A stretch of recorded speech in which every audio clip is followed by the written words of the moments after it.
Bună! Azi o să vă fac biscuiți cu ciocolată. Wow, delicios! De ce avem nevoie? Avem nevoie de un nou, dacă nu știu. Da. 30 130. de un pachet. Mai puțin de un pachet. Ce mai avem nevoie? 80 de grame de zahăr, 80 de grame de zahăr. Da, și brun și alb. Jumătate de piculeț. Jumătate de linguriță. De praf de coc. Da. Aici e praf de coc, ceea ce fabrică. Un piculeț de vanilie. Da. 80 de grame, 100 de grame de ciocolată. Da.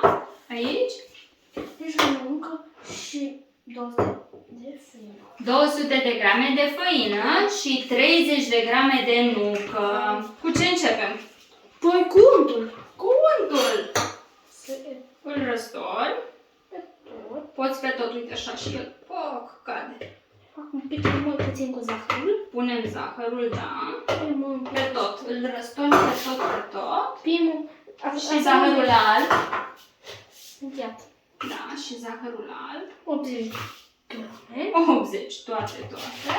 Încep Poți puțin să să amestești puțin. Dar acum o să avem nevoie de mixer. Pentru că untul era la temperatura camerei? Da. Păi spune-le prietenilor. Untul temperatură. Super. Imediat. Ține bine că e posibil să sară un pic untul ăsta. Oul. Pune oul. Un ou sos. Și acum se mai încheagă un pic crema. Ține tu.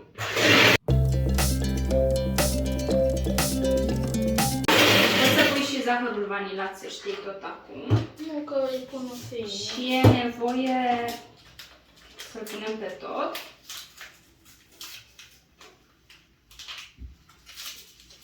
Foc. Și mai mixez puțin, bine? Te ajut eu?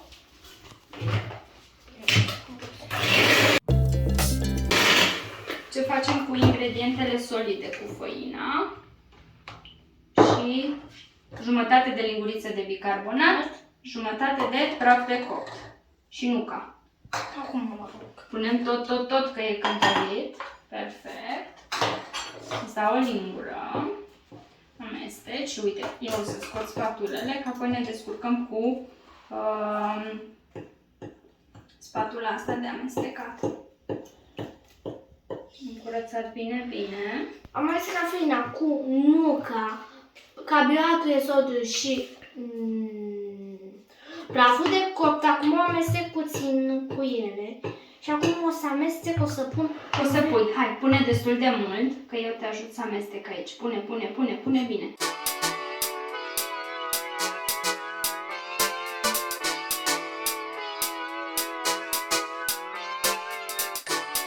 O 180 de grame de ciocolată. Poți să vii și cu ciocolata. O guști întâi. Ia uite-te la ei, spune-le, e bună? E bună. Delicios. Hai, pune și ciocolata. Toată.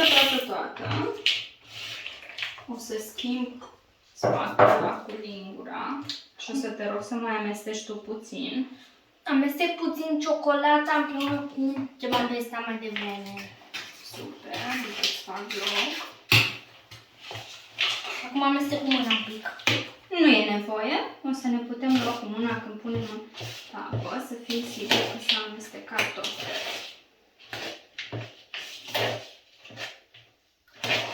Gata.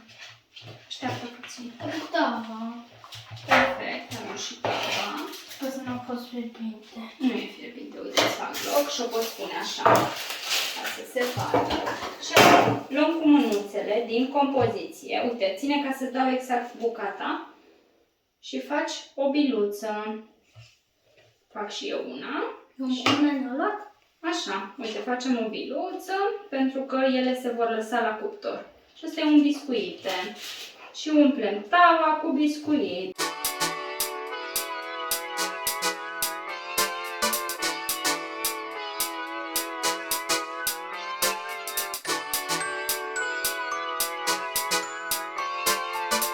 O 180 grade, 10-12 minute. Și dacă nu sunt copți, cât îi dăm? Ne uităm până se rumenesc, dar în 12 minute cred că sunt gata. Hai să-i băgăm. Haide!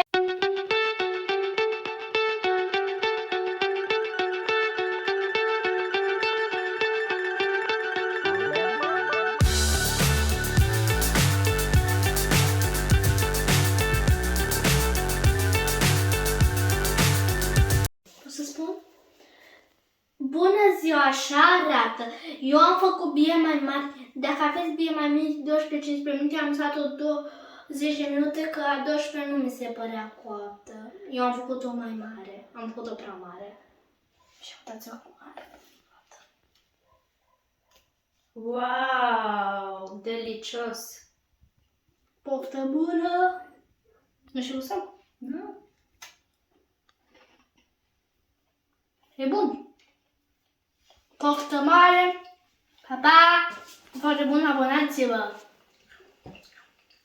Pe canalul Cătășe cu Sergiu.